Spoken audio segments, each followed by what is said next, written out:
저는 오늘 여러분들과 함께 모든 의를 이루라 이런 제목으로 말씀을 전하려고 합니다. 따라해 보시겠습니다. 모든 의를 이루라. 그래요. 오늘은 특별히 8월 마지막 날이기도 하고 또 이제 여름이 끝나는 날이기도 하고 또 이제 우리가 정말 그렇게 뜨거웠던 여름을 보내고 싶은 그런 날이기도 합니다. 여름이 끝나면서 2, 3주 동안 폭염에 얼마나 노고가 많으시고 고생이 많으십니까? 이 더위 속에서도 여러분 하나님의 은혜로 넉넉히 이기고 멋있는 시원한 가을을 맞이하시는 여러분 되시길 간절히 바랍니다. 우리 옆에 분들께 한 번만 더 할까요? 건강하시기 바랍니다. 시작.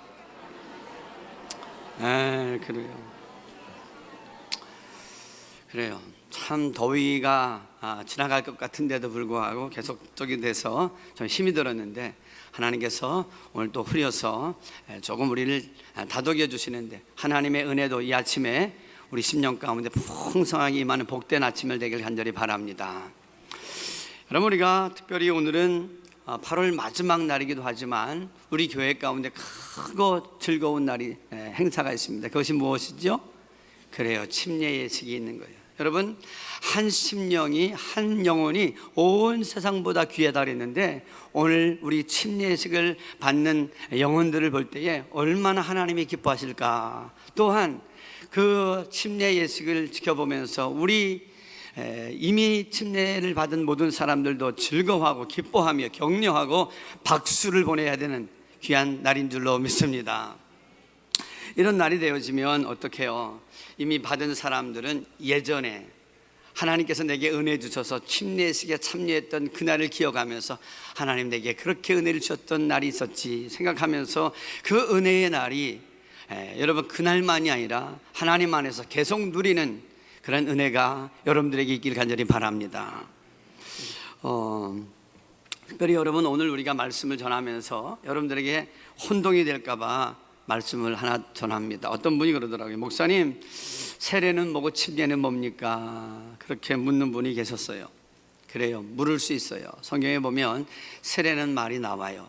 그런데 세례라는 말은 여러분 아시는 것처럼 모든 것을 다 통칭했어요. 예전에는 침례도 통칭했어요. 그런데 시간이 지나가면서 세례가 세례답지 않은 세례가 생겨지면서 어떻게 해요?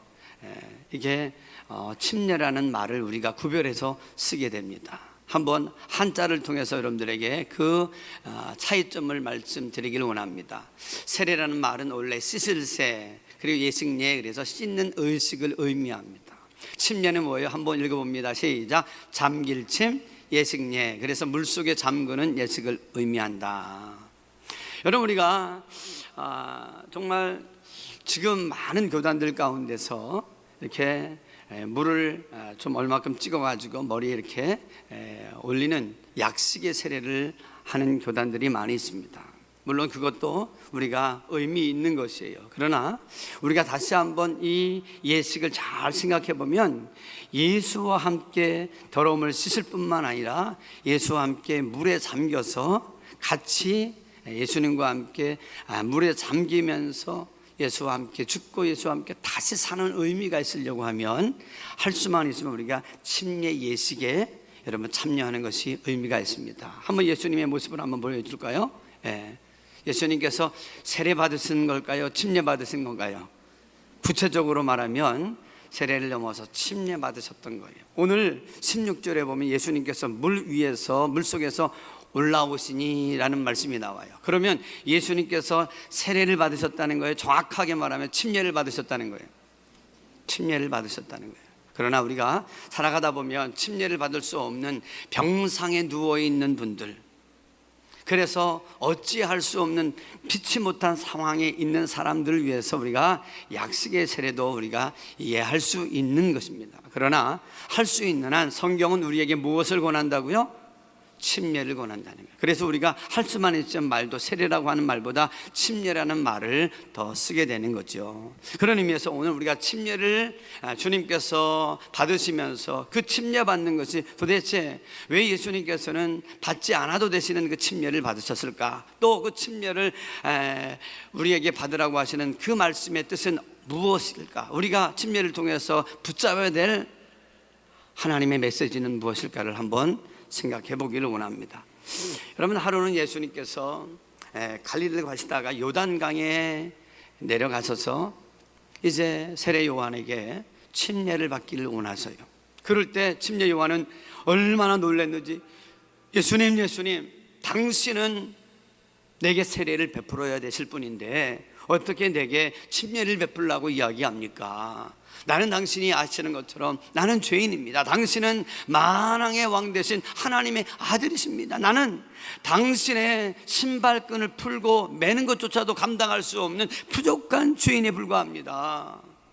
그렇게 이야기할 때 예수님께서 이렇게 말씀하십니다. 15절입니다. 우리 다 같이 한번 볼까요? 시작. 예수께서 대답하여 이르시되 이제 허락하라. 우리가 이와 같이 하여 모든 의를 이루는 것이 합당하니라 하시니 이에 요한이 허락하는지라. 예수님께서 뭐라고 말씀하시는가 하면 그래도 허락해라. 그래서 모든 의를 이루는 것이 마땅하다, 합당하다 이렇게 말씀하시는 거예요. 여러분, 예수님께서 왜 침례 요한에게 침례를 허락하라고 하면서 이것이 합당하다고 모든 의를 이루는 것이라고 말씀하셨을까요? 그것은 첫째, 한번 다 같이 한번 읽어보십시다. 시작. 아니요, 첫째. 시작. 침례는 예수님도 참여하신 소중한 의식임을 드러내신 것이다. 그래요. 엄밀히 따지면은 세례나 침례는 죄인이 받는 거예요. 죄인이 깨끗하게 되어지는 것을 생각하면서 소망하면서 침례나 세례를 받으면서 내가 하나님 앞에 죄인입니다, 나의 모든 죄를 씻겨 주시옵소서, 그리고 내 죄가 씻겨짐으로 말미암아 새로운 존재로 살아가기를 원합니다 고백하면서 받는 예식이 세례나 침례인데, 여러분, 예수님께서 그것을 받으신다는 것은 마땅하지 않아요. 왜요? 죄가 없으신 분이기 때문에. 그런데도 불구하고 침례 요한에게 뭐라 그래요? 내게 세례를 베풀라, 침례를 베풀라고 합니다. 왜 그럴까요? 죄 없으신 예수님께서 모든 죄인을 대표해서 인류의 모든 죄를 내가 다 짊어지고 이제 내가 앞으로 이 사역을 감당할 텐데, 내가 죄인이 아니지만 죄인과 같이 동등되게 동일시 여기면서 내가 물속에 들어가서 죄값을 다 씻는 그러한 일을 이제 시작할 것이다 하시면서 죄인의 위치로 내려오셔서, 낮고 낮은 모습으로 내려오셔서 여러분 그 침례를 받으신다는 거예요.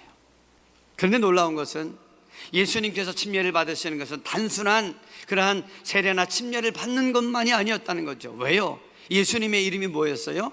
여러분, 마태복음 1장 21절에 보면 예수라는 뜻을 말씀합니다. 아들을 낳으리니 그 이름을 예수라 하라. 이는 그가 자기 백성 어디에서 건져낼 자임이라? 어디에서? 죄에서 건져낼 자임이심이라. 그렇습니다.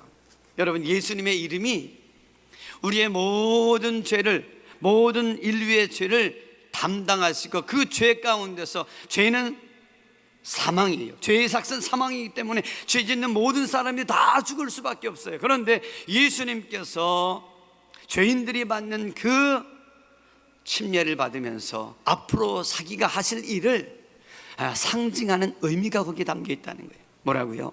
내가 이제 침례를 받지만 온 인류의 죄, 사망을 가져오는 그 죄를 다 척결하기 위하여서 십자가에 매달려서 처절하게 못 박히고, 그리고 가시면류관을 쓰고 죽임을 당함으로 피를 흘려서 우리 모든 인류를 죄 가운데서 해방시키려고 여러분 침례 예식에 들어가셨다는 거예요. 그러시면서 이 침례 예식을 너희 오는 모든 사람들도 다 뭐라고요? 이 침례 예식에 여러분 참여하는 것이 합당하다는 거예요. 여러분, 침례 예식에 참여하신 모든 분들은 아멘 하십시다. 그러니까 여러분, 침례 예식은 받아도 되고 안 받아도 되는 것이 아니라 예수님께서 스스로, 여러분, 이 침례 예식은 하나님께서 우리에게 허락하시는 소중한 예식이라고 말씀하셨다는 거예요. 여러분, 특별히 기독교가 우리에게 행하라고 하는 두 예식이 있죠. 뭘까요? 한번 보여주세요. 딱 두 가지인데요, 한번 봅니다. 하나는 성만찬 예식이고 하나는 세례 예식이에요. 성만찬과 침례 예식인데, 우리가 알다시피 예수님께서 피 흘려 죽으시고 십자가에 돌아가시면서 사망 가운데서 다시 부활하시고 우리에게 뭐라고 말씀하셨는가 하면, 내가 성만찬 예식을 제정하니까 내가 가더라도 너희를 위하여서 영원한 생명을 얻게 하기 위해서 피 흘려 죽인 그 값비싼 생명의 그 은혜를 너희가 잊지 아니하고 성만찬 예식을 거행하라, 내가 올 때까지. 그래서 우리는 한 달에 한 번씩 매월 첫 주에 뭘 합니까? 성만찬 예식에 참여하는 거예요. 그렇듯이 여러분, 우리가 예수 믿는 사람으로서 이전의 삶을 다 청산하고 새로운 삶을 살기 원합니다. 주님, 내가 이제 죄인으로 사는 것이 아니라 내가 이제 죄 용서받은 사람으로 살길 원하니 내가 침례 예식에 참여합니다 하고 이 침례 예식에 들어가는 거예요. 여러분, 그렇기 때문에 이 침례 예식은 너무나 소중해요. 어떤 분이 그럴 수 있어요. 예수 믿으면 되지 뭐 침례 예식에 참여하느냐, 그럴 수 있어요. 그러나 여러분, 우리가 아시는 것처럼 남녀가 만나서 사귀고 이제 사랑을 느끼고 그래서 어떻게 결혼하여서 아름다운 가정을 꾸미고 살아가려고 하는데, 뭐 그냥 만나서 살면 되는 거지. 그러면 어떻게 해요? 당당함이 없어요. 그러나 둘이 만나서 이제 마음을 나누고 사랑하면서, 야, 이제 우리가 결혼하여서 아름다운 가정을 꾸미고 자식을 낳아서 알콩달콩 재밌게 참 행복하게 살자 하는 사람은 어떻게 해요? 결혼 예식을 한다는 거예요. 결혼 예식을 하게 되어지면 남녀가 손을 붙잡고 거리를 다니고, 그리고 한 집에 들어가 산다고 할지라도 누구도 뭐라고 하지 않습니다. 오히려 그 가정 가운데 아름다운 행복이 깃들기를, 그리고 아들 딸 잘 낳아서 행복하게 살아가길 바라는 것처럼 우리가 이 예식에 참여할 때 하나님의 인정이 우리 가운데 일어날 줄로 믿습니다. 그렇기 때문에 여러분, 침례 요한은 이렇게 이야기했습니다. 예수님께서 제정하신 이 예식에 참여하는 이 예수님을 향하여서 이렇게 말씀합니다. 뭐라고요? 한번 봅니다. 요한복음 1장 29절인데 다 같이 읽어봅니다. 시작. 보라, 세상 죄를 지고 가는 하나님의 어린 양이로다. 세상 죄를 다 지고 가는 어린 양이라는 거예요. 예수님은 지지 말아도 안 와도 되는 거예요. 죄가 없는 분이니까. 그런데도 불구하고 온 인류의 죄를 다 담당하시고 여러분 가시기 위하여서 침례 예식부터 시작하셨다는 거예요. 오늘도 여러분, 침례 예식부터 시작한 모든 분들에게 하나님의 죄 용서하시는, 죄 용서함을 받는 은혜가 임하시기를 주님의 이름으로 축복합니다. 그래요, 우리가 죄 용서를 받으면 이제 우리의 삶은 달라지는 거예요. 예수와 함께 죽고 예수와 함께 사는 거예요. 여러분, 우리가 침례 예식으로 들어가야 되는 것, 머리에 물 찍는 것만이 아니라 물속에 완전히 잠겨서 나오는 것은 예수님께서 보여주셨던 깊은 의미가 있기 때문에 침례 예식을 우리가 해야 된다는 거예요. 뭐냐 하면, 예수님께서 십자가 달려 돌아가신 다음에 어떻게 되셨습니까? 죽으셨다가 어디로 들어가요? 무덤 속으로 들어가요. 그리고는 3일 만에 부활하셔서 다시 살아나시잖아요. 그러니까 예수님과 함께 물속으로 들어가서 예수와 함께 죄 씻음 받음과 함께 우리가 완전히 죽었다가 예수와 함께 다시 사는 의미가 여러분 침례 가운데 있다는 사실입니다. 그러므로 예수와 함께 죽었다가 다시 사는 자는 이렇게 고백하는 겁니다. 로마서 6장 5절입니다. 시작. 만일 우리가 그의 죽으심과 같은 모양으로 연합한 자가 되었으면 또한 그의 부활과 같은 모양으로 연합한 자도 되리라. 아멘. 이제는 내가 예수와 함께 잠깐 예식으로 끝나는 일회성이 아니라 이 예식을 통해서 어떻게 됩니까? 주님과 내가 하나가 된다는 뜻이에요. 여러분, 결혼하게 되어지면 같이 살잖아요. 오늘도 우리가 침례 예식에 참여하게 되어지면 일회성으로 오늘 침례로 끝나는 것이 아니라 예수와 함께 내가 하나가 되어지는 놀라운 영적인 은혜가 우리를 묶는 줄로 믿습니다. 그렇기 때문에 이제는 침례를 받은 전과 받은 후는 완전히 달라지는 거예요.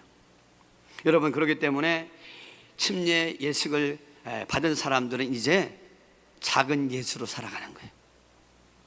어디를 가든지 예수님이라고 하면 어떻게 할까? 예수의 향기로, 예수의 그리스도의 편지로 빛과 소금의 구실을 감당하며 살아가게 되는. 왜 그래요? 왜요? 우리는 침례 예식을 다 했기 때문에 당당할 수 있어요.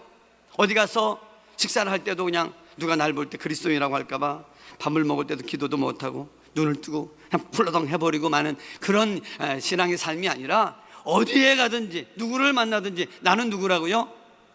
예수를 믿는 그리스도인이다. 할렐루야. 죄 용서받은 하나님의 자녀다 하는 분명한 정체성을 가지고 여러분 기뻐하며 당당하게 세상을 살아갈 수 있는 하나님의 자녀들 되시기를 주님의 이름으로 축복합니다. 더 나아가서 이미 받은 분들은 내가 정말 그때 그렇게 하나님의 은혜 가운데 침례 예식에 참여했는데 그 감격과 기쁨을 잊어버리고 내가 지금 익명의 그리스도인으로 살아가는 것은 아닌가.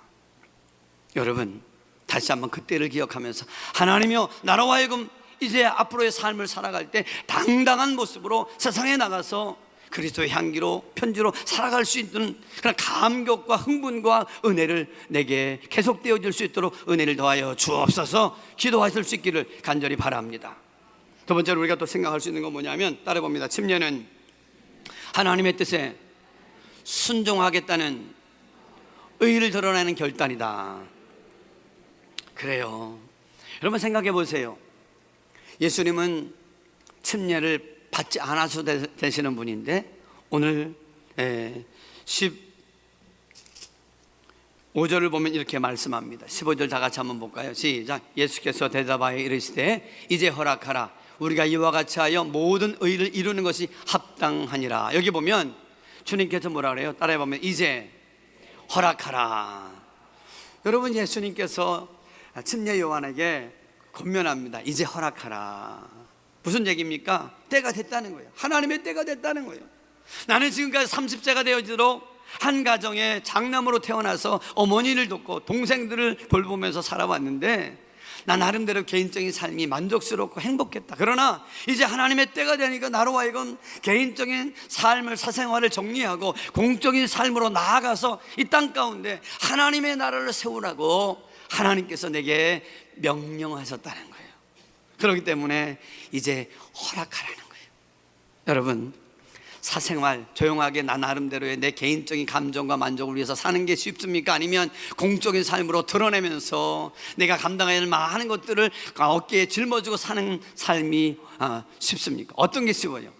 개인적으로 나 나름대로 그냥 조용하게 내가 하고 싶은 것들을 나름대로 하면서 살아가는 것이 얼마나 쉽겠습니까? 그런데 때가 되니까 예수님께서는 그 개인적인 모든 삶을 정리하시고 공적인 삶, 그리고 이제 병든 자를 고치고 그 많은 사람들에게 복음을 전하고 이 땅 가운데 하나님의 나라를 세우는 그 힘든 길 십자가의 길을 걸어가야 되는데도 불구하고 어떻게 해요? 하나님께서 때가 됐다고 하니까 여러분 개인적인 사사로운 감정과 모든 것을 내려놓고 여러분 하나님 말씀에 순종한다는 뜻으로 내가 이 예식에 참여하겠으니 너도 이제 허락하라는 거예요. 그럴 때 어떻게 합니까? 침례 요한이 자기는 감당할 수 없어요. 내가 누구기에 당신의 신발끈조차도 풀 수 없는 부족한데 내가 당신에게 침례를 베풀겠습니까? 그렇게 하던 침례 요한도 어떻게 합니까? 그 말씀에 순종합니다. 그렇습니다. 우리가 하나님 앞에서 신앙생활 감당할 때에 때로는 내가 너무 벅차고 어려워요.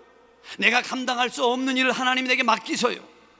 내 감정으로 내 생각으로는 도저히 감당할 수 없는 많은 부담감도 내게 찾아올 때도 있어요. 그런데도 불구하고 나를 향하신 하나님의 뜻이라고 하면 순종할 수 있는 거룩한 주의 자녀들 되실 수 있기를 주님의 이름으로 축복합니다. 이게 예수 믿는 사람들이에요. 때로는 여러분 내 감정과 내 개인의 만족과 그리고 이런저런 것을 생각하면 안 하고 싶을 것도 있어요. 감당하고 비껴가고 싶지 않아요. 감당하고 싶지 않고 비껴가기를 원해요. 그럼에도 불구하고 하나님은 내게 침례 예식을 주시고 내게 또 하나님의 놀라운 길로 우리를 초청하실 때 여러분 예수님처럼 철저히 낮아져서 하나님의 뜻을 붙들고 받드는 우리가 되었으면 좋겠습니다. 생각을 해보세요. 예수님은 하나님의 말씀에 순종하기 위하여서 하늘 보좌를 버리시고 거룩하신 왕의 왕 되시는 그분이 죄인들이 받는 그 요단강에 내려가서 더러운 그 요단강에 내려가서 침례를 받는다는 거 얼마나 어찌 보면 낮아져야 되겠습니까? 자기의 자존심을 다 내려놓는 겁니다. 그런데 예수님께서는 하나님의 의를 이루기 위해서 그 일을 감당하실 뿐만 아니라 제자들의 더러운 발까지 씻기는 정도로 완전히 자기를 비우셨던 것을 보게 됩니다. 그렇습니다. 여러분 하나님의 의를 이루기 위해서는 자기의 자존심을 다 내려놓아야 돼요.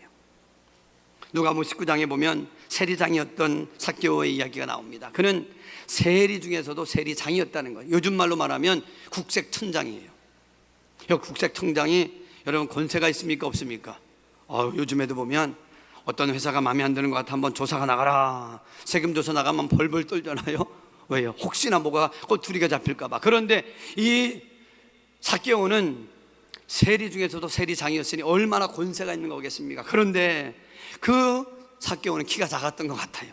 여러분 사도 바울도 키가 1m 56이나 55나 56이었다 그러니 얼마나 작아요. 그런데도 불구하고 그 하나님을 사랑하는 마음이 있었기에 주님을 만나고 싶은 그 마음 가운데 어떻게 해요? 세리장이 가보니까 주님 만나러 갔더니만 인산인해 때문에 이 주님을 만날 수가 없으니까 어디로 올라갑니까? 어디로 올라가요? 뽕나무에 올라가요. 어떻게 올라갔을까요? 기어서 올라갔어요. 예수님을 만나려고 하니까 자기의 자존심을 다 내려놓았는데 아니나 다를까 예수님께서 그냥 자기가 지켜보는 모습을 보면서 삭개오야 내려오라 할 때에 많은 사람들이 다 뽕나무 위에 이렇게 올라가 있는 삭개오를 볼 때 얼마나 자기의 자존심이 체면이 구겨졌겠습니까? 그런데 그런 거 상관하지 않더라는 거예요. 오직 예수님을 만나고 싶은 그 순전한 그 마음을 가지고 여러분 주님을 만나려고 했던 그 마음을 주님이 아시고 기뻐하셔서 오늘 내 집에 내가 유하겠다 그러시면서 삭개오의 집에 들어가서 그 집을 축복하시고 오늘 구원이 하나님의 축복이 이 가정 가운데 임하였다 이렇게 인쳐주신 줄로 믿습니다. 그러니까 우리가 은혜 받으려고 하면 하나님의 의를 위하여서는 내 자존심이나 내 생각이나 내 판단을 좀 내려놓을 필요가 있어요. 오늘 예수님께서 침례 요한에게 뭐라고 이야기합니까? 이제 허락하라. 그러면서 말씀하시기를 이렇게 말씀합니다. 우리가 따라해 봅니다. 우리가 이와 같이 하여 모든 의를 이루자. 여러분들이 만나는 믿음의 사람들이 적어도 이와 같은 이야기를 서로 나눌 수 있는 아름다운 관계가 되기를 원합니다. 뭐라고요? 이제 우리가 이같이 하여서 하나님의 의를 이루자. 얼마나 아름다운 모임이에요. 둘이 만나니까 한판 우리 1차 갈까? 2차 갈까? 이런 것만 하는 것이 아니라 우리의 삶을 통해서 하나님의 의를 이와 같이 해서 이루자. 함께 기도하자. 함께 전도하자. 함께 하나님께서 기뻐하시는 것을 무엇인지를 찾아서 함께 해보자 할 수 있는 아름다운 만남들이 여러분들에게 열리게 되기를 주님의 이름으로 축복합니다. 그러니까 여러분 오늘 예수님도 침례 요한도 삭개오도 자기의 자존심을 다 내려놓으니까 하나님의 의를 이루는 거예요. 근데 많은 사람들은 어떻게 해요? 예수를 믿고 5년 됐는지 10년 됐는지 직분을 받아도 어떻게 해요? 달아보면 이와 같이 하여가 아니라 내가 생각하는 대로 아니 되면 어떻게 해요? 아닌 것 같아. 그러니까 여러분 하나님의 의로 충만해져야 되는데 자기의 자존심으로 가득하니까 어떻게 해요? 자꾸 예수로 충만한 것이 아니라 그것은 뭡니까? 따라봅니다. 자기 충만이다. 자기 충만하면 안 돼요. 예수로 충만하시기를 주님의 이름으로 축복합니다. 예수로 충만하여야지만 하나님의 의가 이루어지고 그 속에 하나님의 영광이 나타나게 되는 줄로 믿습니다. 그래요. 빌립보서 2장 5절을 한번 다 같이 한번 봅니다. 시작. 너희 안에 이 마음을 품으라. 곧 누구의 마음이니? 예수의 마음이니. 여러분 예수로 충만하는 것은 예수의 마음이 이 안에 충만해져야 되는 거예요. 예수를 5년 믿고 10년 믿어도 늘 언제나 어떻게 내가 충만해지니까 어떻게 해요? 자기 충만하니까 날마다 충돌만 일어나고 속상한 일만 일어나면서 그런 하나님께서 기뻐하지 않는 거예요. 인생을 살아가면서 자기가 충만한 게 아니라 예수로 충만하면 어떻게 되지 않습니까? 예수님께 우리 인생의 운전대를 맡기는 거예요. 그리고는 주님 어디로 가시든지 내가 따라가겠습니다 하는데 자기가 충만한 사람은 어떻게? 주님 앉아 계세요. 내가 끌다니까 어디로 가든지 그냥 따라오세요. 그러다 어려움을 당하면 어떻게? 주님 어려운데 좀 도와주실래요? 라고 하면 주객이 전도된 거예요. 우리는 침례 예식을 받는 모든 사람들은 인생이 어떻게 해요? 주객이 전도되어지면서 나의 인생의 운전대를 주님께 맡기고 주님을 따라가는 삶인 줄로 믿습니다. 그럴 때 하나님은 어떻게 해요? 오늘도 이 예수를 통하여서 너무너무 기뻐하시면서 여러분 하늘을 열어주세요. 한번 우리가 16절을 다 같이 한번 보십니다. 시작. 예수께서 세례를 받으시고 곧 물에서 올라오실 새 하늘이 열리고 하나님의 성령이 비둘기 같이 내려 자기 위에 임하심을 보시더라. 한번 사진을 한번 볼까요? 자, 예수님께서 물에서 들어갔다 나오시니까 비둘기 같은 성령이 하늘에서 막 하늘이 열리면서 임하신. 여러분, 그렇습니다. 우리가 하나님이 기뻐하신 일을 감당하면 하늘이 열릴 줄로 믿습니다. 여러분, 이상한 것은 하나님이 하늘이 열렸다는 얘기는 성경을 보면 하나님이 기뻐하실 때 하늘이 열리는 거예요. 그런데 하나님의 기쁨이 되지 아니하면 하늘이 닫힌다고 성경은 나와 있어요. 이스라엘 백성들이 하나님을 섬기는 대신 바알을 섬기고 우상을 섬기는데 하나님의 마음이 분노가 일어나시고 하나님의 마음이 너무 섭섭하시고 하나님의 마음이 답답하니까 하늘 문을 닫아요. 그러니까 3년 반 동안 비가 내리지 않아서 기근과 가뭄과 궁핍이 그 이스라엘 가운데 저녁에 팽배합니다. 그러니까 뭘 먹고 살아야 될지 전전긍긍합니다. 그러나 하나님의 사자 엘리야가 기도할 때에 하나님께서 하늘 문을 열어주신 줄로 믿습니다. 그런 거예요. 스데반 집사가 동으로 서로 내게 베푸신 하나님의 은혜를 기억하고 예수를 주라고 복음을 전하는데 얼마나 심있게 전하는지 여러분, 많은 사람들이 그 말씀을 듣다가 여러분 두 걸로 갈라지잖아요. 야, 정말 예수님이 우리 위해서 돌아가셨구나, 부활하셨구나 하는데 어떤 사람들은 어떻게 해요? 그거에 대해서 반감을 가지고 돌을 칩니다. 그럴 때 스데반 집사가 돌에 맞아서 순교해요. 그런데 놀라운 것은 그 스데반이 복음을 전하다 순교하는 그 모습을 주님이 얼마나 기뻐하셨던지 간에 하늘 문을 여시고 스데반의 순교를 받으세요. 예수님은 하나님의 보좌 우편에 앉아 계시다 그냥 앉아 계실 수가 없어서 어떻게 하십니까? 그 자리에서 벌떡 일어나셔서 스데반의 순교를 기쁨으로 받으셨다는 거예요. 오늘 여러분, 하나님이 기뻐하실 때 하늘이 열리는 줄로 믿습니다. 우리가 하나님 앞에 아름답게 기쁨으로 살지 아니하면 애쓰고 노력을 하는데도 불구하고 하늘이 열리지 아니하니까 인생이 어떻게 해요? 될 것 같은데도 답답하고 우겨쌈을 당하고, 여러분, 하늘의 은혜의 비가 내리지 아니해서 내가 하는 모든 일이 자꾸 어그러지는 것을 보게 됩니다. 그러나 오늘 보니까 예수님께서 하나님의 의를 이루고 하여서 자기를 낮추어서 하나님 말씀에 순종하여서 침례의 예식을 받을 때에 하나님이 얼마나 기뻐하셨는지 하늘문을 활짝 여신 줄로 믿습니다. 한번 사진을 보여줘 보세요. 자, 하늘이 활짝 열리면서 예수님의 그 침례 예식에 순종하는 모습을 보고 하나님이 기뻐하는 모습이 나와요. 이 사진을 계속 두세요. 중요한 거는 여러분, 하나님이 기뻐할 때 하늘이 열리는데, 바라기는 우리 순복음제도 중앙교회 지금 앉아 계시는 모든 성도들의 삶이 하나님을 기쁘시게 함으로 말미암아 여러분을 향하신 하늘이 열려지기를 주님의 이름으로 축복합니다. 아멘.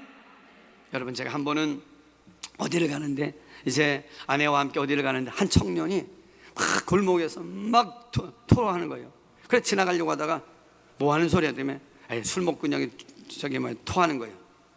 그래? 그럼 어떻게 해? 뭔 일이야? 좀 도와줘야 되나? 했더니 왜 이렇게 뭘 관심하지? 그래도 한번 봐야지. 어떻게 저게 안타깝잖아. 그래서 같이 가자. 그래서 가서 보니까 젊은 청년이 그냥 술을 얼마나 마셨던지 막 토하는 정신을 못 차리는 거예요. 그래서 내가 등을 두드리면서 어떻게 된 겁니까? 남이 드세요. 그래서 제가 토하면서 청년, 왜 이렇게 인생을 사나? 뭐가 답답해서 그러니까 자기가 너무 답답해가 이것도 안 되고 저것도 안 되고 막 죽을 것 같아서 나는 그냥 술을 먹고 사는데 사실은 오늘만 먹는 게 아니라 알코올 중독이라는 건 자기가. 근데 이 알코올 중독을 해결할 수가 없는데 내 인생이 안 풀린다는 거예요. 그래서 제가 어떻게 해요? 도둑거리면서 제가 복음을 전했어요. 그리고 그 다음 날에도 또 연락처를 받아가지고 또 복음을 전했어요. 그랬더니만 이 청년이 무슨가 자기에 대해 관심을 진정한 사랑의 관심을 주니까 전화번호를 줬으니까 또 만났는데, 여러분, 주께로 돌아와서 복음을 받고 교회로 나온 줄로 믿습니다. 교회를 들어와서 말씀을 전하고 시간이 되니까 침례 예식에 자기가 참여하겠다는 거예요. 그래서 저탄에 침례 교육을 하고는 문답을 하고는 침례 예식을 하는데 그 친구가 이런 간증을 하는 거예요. 자기가 목사님의 말씀을 듣고 침례 예식에 교육을 받고는 침례 예식을 참여하는데 자기 이런 마음을 가졌대요. 귀한 목사님을 만나가지고 내가 하나님을 만났는데 주여 제발 내가 정말 알코올 중독에서 헤어나올 수 있도록 은혜를 주세요. 아무리 힘이 들어도 애를 써도 안 되는데 저는 이 침례 예식을 받을 때 하나님 내게 은혜를 주세요. 그런 마음을 가지고 침례 예식에 딱 참여했는데 그런 마음을 가지고 주여 나는 주님과 함께 죽겠습니다 하고 탁 들어갔다 나오는데 신기하게 나올 때 시원한 마음이 들면서 하늘이 열리는 것 같은 그런 느낌이 오더라는 거예요. 할렐루야. 그냥 살겠더래요. 그러면서 탁 그냥 시원한 마음이 드는데 무슨 생각이 드냐면 야 이게 살겠다 하는 느낌이 오더라는 거예요.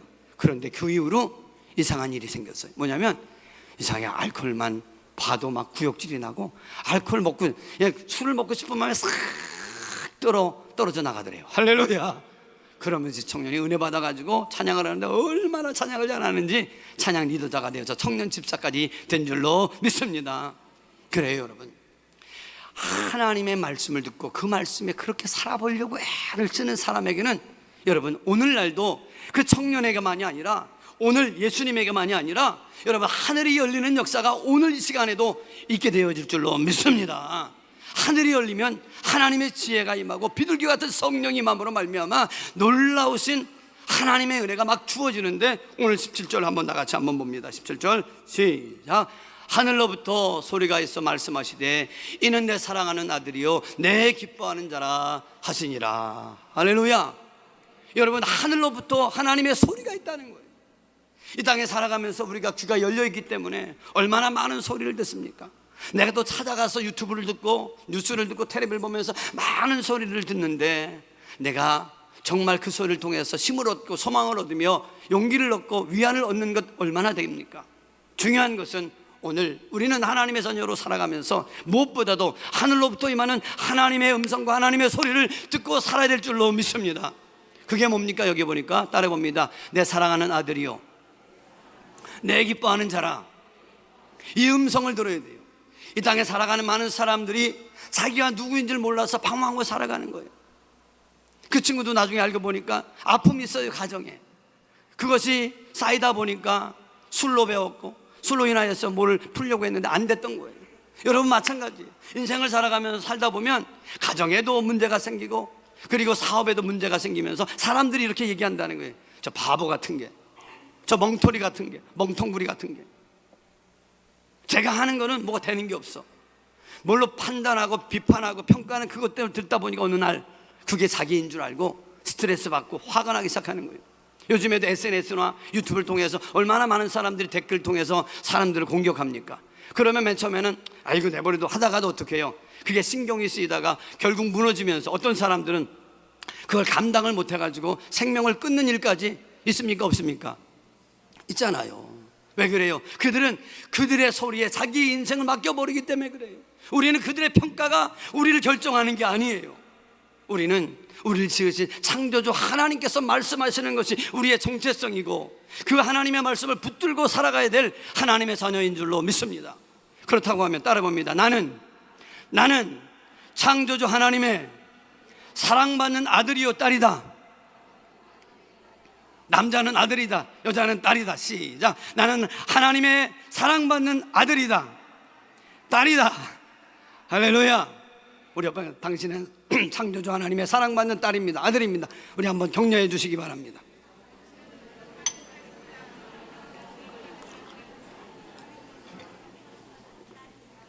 다시 한번 여러분 다짐하셔 보십시다. 뭐냐면 세상 사람들의 평가에 여러분의 인생을 맡기지 마세요. 그게 중요한 게 아니에요. 남들이 뭐라고 하든지 간에 나는 하나님의 사랑받는 아들이요 딸이요 하나님의 기뻐하는 자라는 거예요. 더 이상 죄악의 종이 아니고 사탄의 종이 아니라 버림을 받은 그런 고아 같은 그런 쓸모없는 종이 아니라 온 우주를 창조하시는 그 하나님의 사랑받는 아들이요 딸이요 그분이 기뻐하는 자라는 거예요. 이것을 믿으십니까? 이 정체성을 딱 가슴에 품으세요. 그래서 일이 잘 돼도 안 돼도 상관없어요. 나는 이미 예수와 함께 죽고 예수와 함께 살아서 여러분 하나님 나라의 거룩한 시민이 되어지고 하나님의 거룩한 자녀가 이미 된 존귀한 자녀인들인 줄로 믿습니다. 오늘 여기서 보니까 하나님께서 뭐라 해요? 이는 내 사랑하는 아들이요 내 기뻐하는 자라 하는 것은요 하나님께서 우리를 여러분 인쳐주시는 거예요. 이제는 감히 건드리지 마 하고 손을 도장을 꽉 찍어주는 게 바로 이 선포라는 거예요. 그러므로 무엇보다도 여러분 세상 사람들 심지어는 누구든지 옆에 있는 친구들 누가 나를 뭐라고 하더라도 내 중심에 뭘 둬야 돼요? 나는 하나님의 사랑받는 아들이다, 사랑받는 딸이다, 기뻐하는 자다. 여러분 꼭 새겨두시길 주님의 이름으로 축복합니다. 그래요, 하나님은 우리의 연약함을 알아요. 내가 실수하고 넘어지는 것도 알아요. 내 공로와 그리고 업적에 따라서 나를 사랑하거나 기뻐하는 게 아니에요. 내가 하나님의 자녀로서 하나님을 나의 아버지로 삼고 예수님을 나의 구세주로 삼고 그 그리스도의 은혜 가운데 안에서 살아보려고 하는 애쓰는 그 모습 하나로도 우리를 기뻐하시는 줄로 믿습니다. 그렇기 때문에 오늘 하나님의 말씀이 이렇게 말씀하십니다. 요한일서 3장 1절인데 한번 읽어봅니다. 시작. 보라, 아버지께서 어떠한 사랑을 우리에게 베푸사 하나님의 자녀라 일컬음을 받게 하셨는가. 우리가 그러하도다. 아멘.